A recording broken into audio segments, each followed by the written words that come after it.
Sur la question de la Banque nationale, qui doit gérer cette caisse et quels écueils faut-il éviter?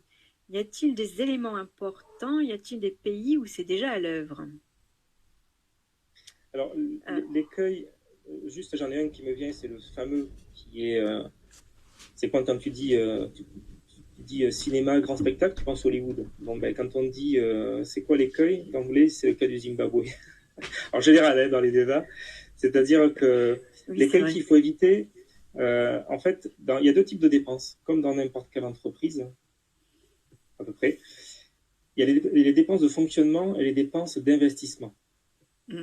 Le Zimbabwe, c'est le cas, c'est la Aïe. caricature où les mecs, ils ont. Qu'est-ce qu'il y a? Oui, non, non, vas-y, c'est ça, Voilà. ouais. C'est la caricature où. Ah oui, c'est la caricature où. Donc le Zimbabwe, où les mecs, ils ont ouvert les vannes pour le fonctionnement, pas pour l'investissement. Et en fait, ça revient à dire ouvrir les vannes pour n'importe quoi. Et là, tu crées de l'hyperinflation. Bah, La clé. Ouais, vas-y. en fait, la question aussi derrière la monnaie, c'est que la monnaie, elle n'a de valeur que si elle est, que si elle- enfin, un système bancaire, quel qu'il soit, il faut avoir confiance dans ce système. Or, comme dans le cas du Zimbabwe, bah, il faisait tourner la planche à billets pour financer le budget de fonctionnement de l'État, bah, qui sait qui peut avoir confiance en ça, il crée pas de réelle valeur derrière. Donc l'argent ne sert pas à créer de la valeur. Donc là, on peut pas vraiment avoir confiance. Donc déjà, il y a une question de confiance. Et déjà, et puis ensuite, alors je sais pas, tu voulais ajouter quelque chose après Non, j'allais par rapport aux continuer écueils?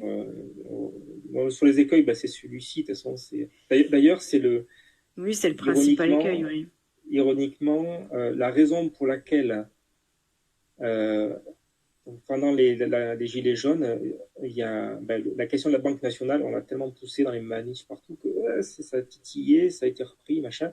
Le Monde s'est fendu d'une réponse. Je crois que ça Ah s'est oui, passé dans cet ordre-là. Hein. Ça c'est se vrai. fait d'une réponse sur la Banque de France, etc., la Banque nationale. Et le développement, la logique, on dit, le, oui, le raisonnement du truc, c'était la raison pour laquelle il a fallu, enfin, c'était censé d'abandonner la question de la Banque nationale, c'est parce que la Banque nationale, ça crée de l'inflation.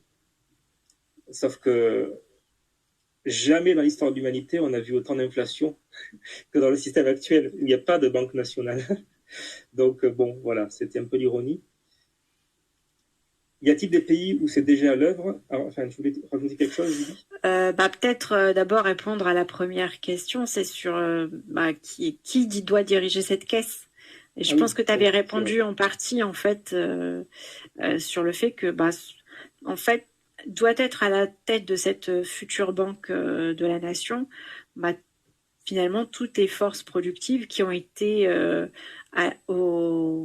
aux manettes, enfin qui ont permis au pays de tenir debout pendant la pandémie, quoi. Donc c'est tous ces gens-là qui doivent se retrouver à la direction de la Banque nationale pour pouvoir orienter l'argent là où il va vraiment être utile. Bah là, vous avez encore la photo, enfin, l'image de la Banque nationale et et ce qu'elle peut contribuer à irriguer. Bah, voilà, ça c'est un début de réponse. Et ensuite, par rapport aux pays qui ont déjà ce système, ben, sauf erreur de ma part, il n'y a que la Chine à l'heure actuelle qui a ce système. Enfin, ils ont même un double système, ce qu'ils appellent la double voie économique. Euh, donc, ils ont un système pour l'intérieur du pays et un autre système pour l'extérieur. Donc, à l'intérieur du pays, ils ont une banque nationale, une forme de séparation bancaire aussi. Et au-delà du fait que, bon, en règle générale, les Chinois sont assez joueurs, ces dernières années, l'État chinois a exigé des banques privées qu'elles prêtent aux entreprises pour financer tout un tas de projets. Et, euh, et ensuite, bah, la Banque nationale bah, fait aussi fonctionner la planche à billets, mais La contrepartie, elle est réelle. C'est des infrastructures, comme Vincent en a parlé tout à l'heure, c'est les maglefs. Donc, ils ont construit, je ne sais plus, 20 000 kilomètres, 20 000 D'ailleurs, kilomètres de chemin de fer en l'espace de 15 ou 20 ans. Alors que nous, on a laissé les choses se détériorer dans le même temps, quoi. Oui, tu voulais dire quoi? ouais, je voulais juste rajouter que pour vous montrer, on va dire, comment l'économie physique mène à penser, la Chine, tout en faisant le confinement, tout en faisant ce qu'ils ont fait, ils n'ont pas cessé de continuer les travaux à haute densité d'énergie. Ce qui fait que, voilà, ils ont. C'est pas innocent. Enfin, c'est pas. Nous, en France, on a tout arrêté. On s'est juste effondré.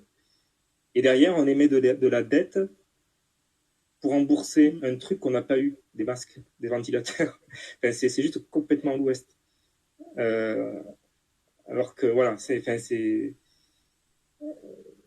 battre contre une pandémie tout en continuant à investir dans l'économie physique. Bon, ben voilà, les Chinois l'ont fait, quoi. Mais ouais, juste la seule chose que je rajouterais, c'est que il n'y a aujourd'hui à la surface de la Terre aucun pays souverain.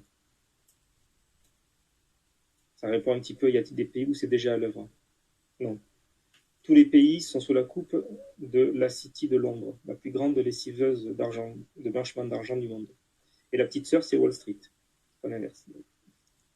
Tu voulais rajouter quelque chose, Julie? J'ajouterais quand même par rapport à ça que il y a quand même tout un système, disons, comment on peut dire, enfin les nouvelles routes de la soie, par exemple, c'est un nouveau système international qui se met en place pour sortir les gens de la pauvreté avec des accords gagnant-gagnant. Donc il y a de plus en plus de pays qui participent à cette initiative à la base chinoise, qui parce que la contrepartie c'est vraiment dans le domaine physique. C'est la construction de routes, d'autoroutes, de barrages hydroélectriques, voire même prochainement de centrales nucléaires, de chemins de fer. Donc alors que notamment en Afrique, les pays se rendent compte que ils sont sous le joug des dettes, hein, ce que Diogène d'ailleurs appelle les dettes odieuses, et il se tourne de plus en plus vers le nouveau système international qu'essaie de mettre en place aussi bien la Chine que la Russie, avec notamment parfois l'aide de l'Inde. Et donc il y a quand même au niveau international des choses qui se font pour, pas contre, mais en alternative au système de Bretton Woods qui a totalement été dévoyé par les milieux financiers.